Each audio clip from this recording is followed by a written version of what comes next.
Chers compatriotes, à l'occasion des fêtes de fin d'année 2024, je me fais le devoir de présenter mes vœux le meilleur de Nouvel An 2025 à tous les habitants de la province du Congo central.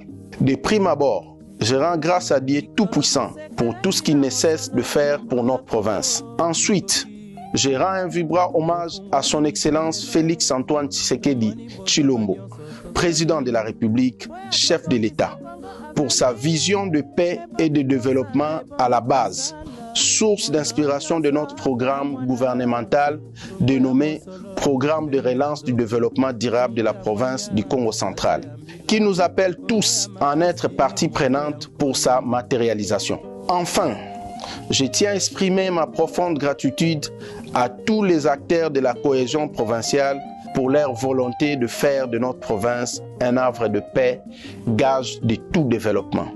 À ce stade, je salue le concours et la collaboration tant de l'Assemblée provinciale que des services de l'ordre et de sécurité. Chers compatriotes, pour le Congo central, l'année 2024 a été successivement marquée par 1. La nomination d'une digne fille de cette province en qualité de première ministre chef du gouvernement de la République, son Excellence Judith Suminwa Tuluka, et de 3 ministres, dont un vice-premier ministre. Cet événement historique de nature à consolider l'attachement de tout un peuple au chef de l'État et à capitaliser. 2. La mise en place d'une nouvelle assemblée provinciale. 3. Mon élection à la tête de notre province. 4. L'investiture du gouvernement provincial ainsi que l'adoption et la publication du budget 2025.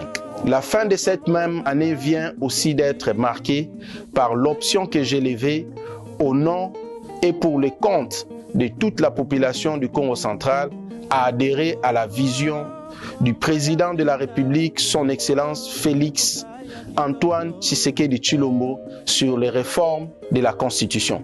Toutefois, après le lancement et la poursuite des travaux de réhabilitation des infrastructures à travers la province, il sied de rappeler les événements malheureux causés par le pluie diluvienne en ce début du mois de décembre 2024. Pour ce faire, en plus de l'assistance humanitaire symbolique dont ont bénéficié les sinistrés, je renouvelle mes condoléances à toutes les familles frappées par le deuil et réitère ma compassion envers ceux qui ont perdu leurs biens. Chers compatriotes, les 10 budgétaires exercice 2025, équilibrés en recettes tout comme en dépenses, à 955 milliards 94 millions 89 746 francs congolais contre 572 milliards 547 millions 280 203 francs congolais de l'exercice 2024 présente un taux d'accroissement de 66,81%. La dette publique en capital pour 2025 s'élève à 22 milliards 356 millions 235 481 francs congolais. Dans le souci de maximiser les recettes, j'invite toute la population à s'appliquer au civisme fiscal et au patriotisme afin que l'année 2025 soit marquée par la consolidation de la relance effective du développement durable de notre province. Pour terminer, je souhaite une fructueuse année 2025 à toute la population du Congo central. Que Dieu bénisse la province du Congo central et ses habitants. Je vous remercie.